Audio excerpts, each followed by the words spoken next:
Man, I don't know about you, but moments like the one we saw this weekend are exactly why NASCAR can be such an emotional roller coaster.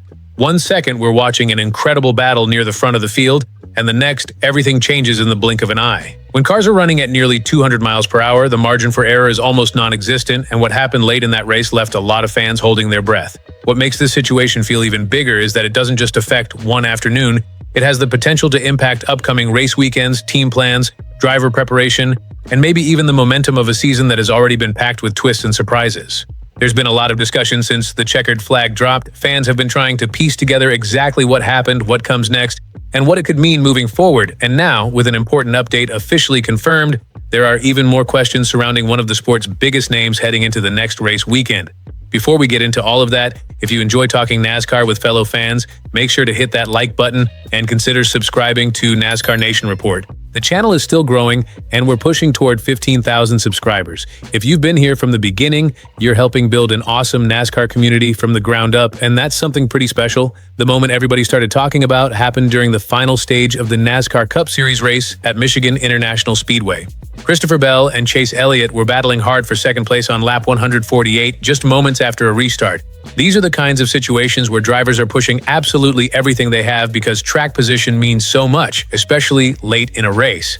As Bell and Elliott raced side by side, Elliott appeared to get loose. His car bobbled slightly, and in a split second he was forced up the racetrack and into Bell's number 20 Toyota. From there, things escalated incredibly fast. Both cars slammed the outside wall at nearly 200 miles per hour. The impact was violent enough that fans immediately knew this wasn't just another racing incident.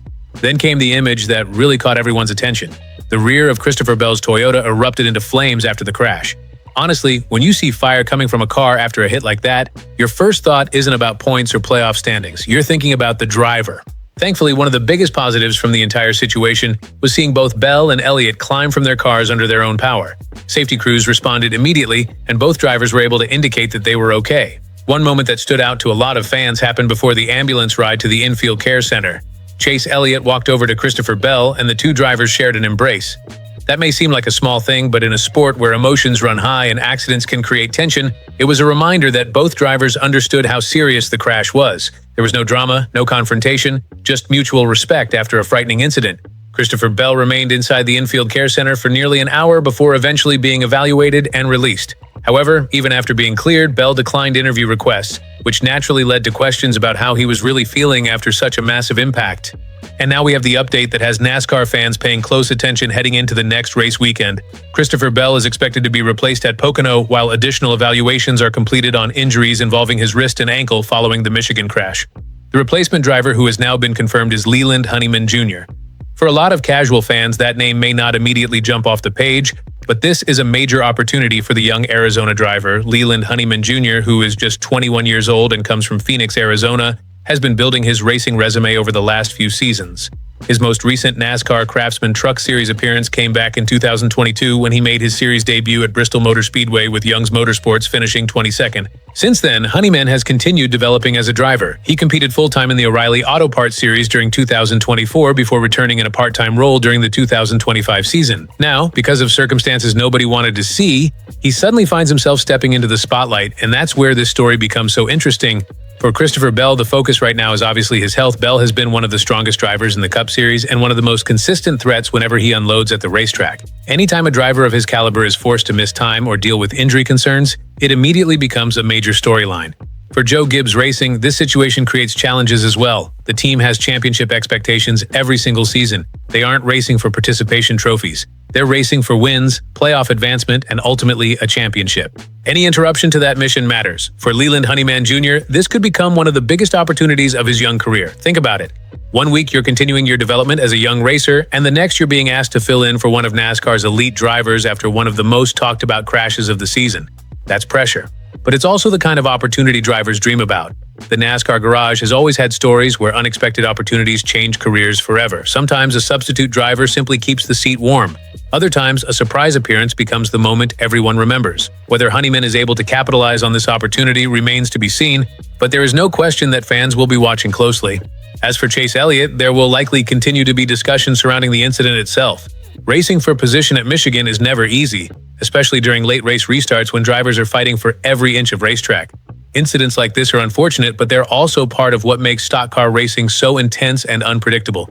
The biggest takeaway right now is that both drivers walked away from a crash that could have been much worse. And honestly, that's what matters most. Looking ahead to Pocono, all eyes are going to be on Christopher Bell's recovery and on how Leland Honeyman Jr. handles this unexpected opportunity. Fans will be hoping Bell can return as quickly as possible, while also being smart about his health and making sure he's fully ready before getting back behind the wheel.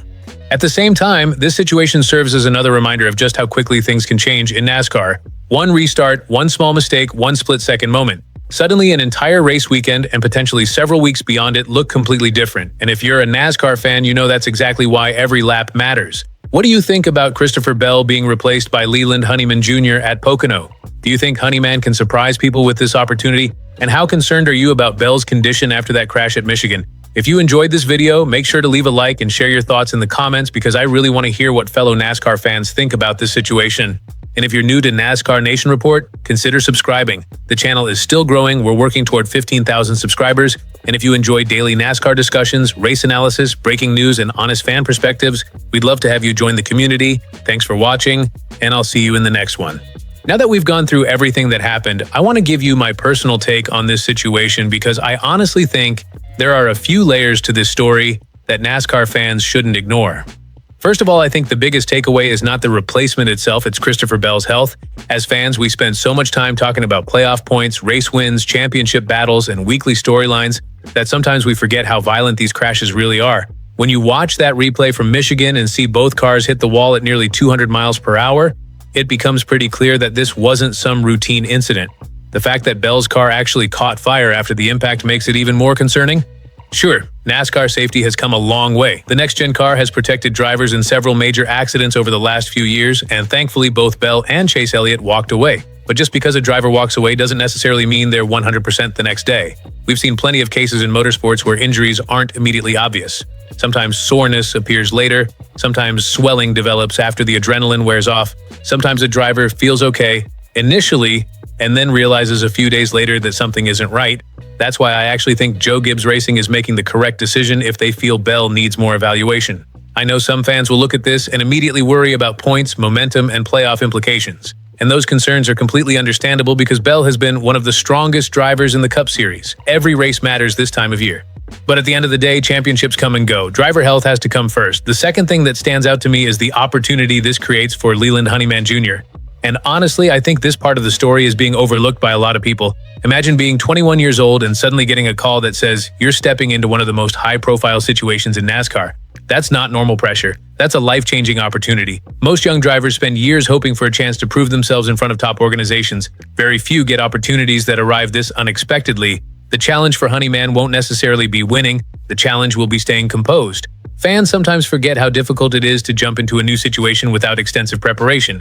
Every team operates differently. Every crew chief communicates differently. Every race weekend has its own rhythm.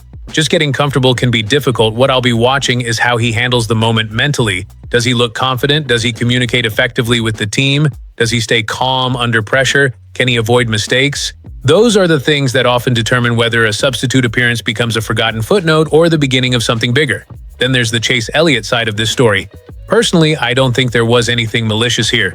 When I watched the incident, it looked like two drivers racing hard for position after a restart. That's NASCAR. That's what happens when elite drivers are pushing the limit with everything on the line.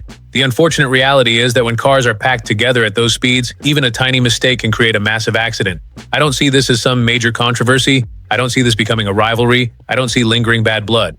In fact, the embrace between Elliott and Bell after the crash tells me almost everything I need to know. Those two drivers understand racing. They understand how quickly things happen, and they understand that neither one of them wanted that outcome. Looking ahead, I think the next few days are going to be incredibly important. If Bell is able to recover quickly and return without any lingering issues, then this story probably becomes another example of NASCAR's safety advancements doing their job. But if his injuries end up being more significant than initially expected, then suddenly the championship picture starts looking very different. That's why I don't think we've heard the final chapter of this story yet. Right now, there are still a lot of unanswered questions. How serious are the wrist and ankle concerns? How long could Bell potentially be affected? Will this impact his performance when he returns? Can Joe Gibbs Racing maintain momentum if Bell misses additional time? Those are the questions I'm watching most closely, and honestly, as a NASCAR fan, I'm hoping for the best possible outcome. Christopher Bell has been one of the most exciting drivers in the sport over the last few seasons. The championship battle is simply better when all the top contenders are healthy and competing at their highest level. At the same time, I'm genuinely interested to see what Leland Honeyman Jr. can do with this opportunity because moments like these sometimes create the next great NASCAR story. That's one of the reasons we all keep watching. You never know when a single race, a single phone call, or a single unexpected opportunity might change someone's entire career.